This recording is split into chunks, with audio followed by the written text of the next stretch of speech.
എന്താണ് മോളെ രാത്രിയില് പരിപാടി? നൂഡിൽസ് ഉണ്ടാക്കിയാണോ? എന്നാ നമുക്ക് കുറച്ചുണ്ടായിക്കോ. അയ്യോ നൂഡിൽസ് അല്ല, ചേട്ടന് കൊണ്ടുപോകാനുള്ള കറിയൊക്കെ ഉണ്ടാക്കിയായിരുന്നു. ഇപ്പൊ സമയം 7 മണി കഴിഞ്ഞപ്പോ എന്താ ആവശ്യമിരിക്കണ അവന് കൊണ്ടുപോകാനൊക്കെ ഉണ്ടാക്കുന്നത്? അവനോട് വല്ല പുറത്തുനിന്ന് മേടിച്ച് കഴിക്കാൻ പറഞ്ഞാൽ പോലെ, വെറുതെ ആവശ്യമില്ലാണ്ട്. ദേ 10:45 ആവണ്ട എന്നെ വിളിക്കണ്ട കേട്ടാ. ഇപ്പൊ 11 മണിക്ക് എനിക്ക് ജിമ്മിൽ പോകണ്ട. അപ്പൊ 10:45 എന്നെ വിളിച്ചാൽ മതി. അയ്യോ ചേട്ടാ, എന്താ മോളെ, എന്താണ് പ്രശ്നം? അതമ്മേ, ഭക്ഷണം കൊടുക്കാൻ ഇത്തിരി ലേറ്റായി, അതിന് ദേഷ്യം കയറി പോയതാ. എല്ലാം ആക്കി വെച്ചിട്ടുണ്ടെന്നേ. പോണെങ്കിൽ പോട്ടെ നമുക്ക് വെക്കണം. തുമ്മിയാത്തിരിക്കണ മൂക്കാണെങ്കിൽ പോട്ടെ നോക്കണം. എന്താ ആവശ്യമിരിക്കുന്ന അവന്റെ വാലയെ തൂങ്ങി നടക്കേണ്ടത്? നമുക്ക് സെൽഫ് റെസ്പെക്ട് എന്നൊരു സാധനം ഉണ്ട്, അത് വേണം. ആഹാ, അല്ലാണ്ട് അവൻ പറയണത് കേട്ട് അവന് ഇത്തിരി നേരം ഭക്ഷണം കഴിക്കാനായിട്ട് എടുത്തപ്പോ ഇത്തിരി വൈകിയെന്നും പറഞ്ഞിട്ടുണ്ട്. പോണെങ്കിൽ പോട്ടെ നോക്കണം മോളെ. അയ്യോ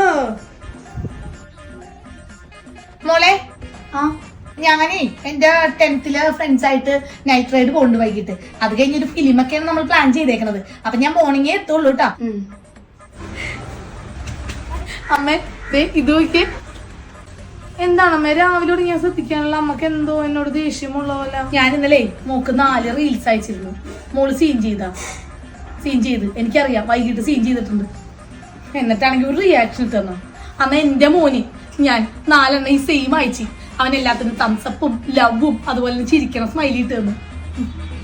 എനിക്കിപ്പോ മനസ്സിലാവുന്നുണ്ട് മോളെ, മരുമക്കളെന്നും മരുമക്കളാ, മക്കളെന്നും മക്കളാ.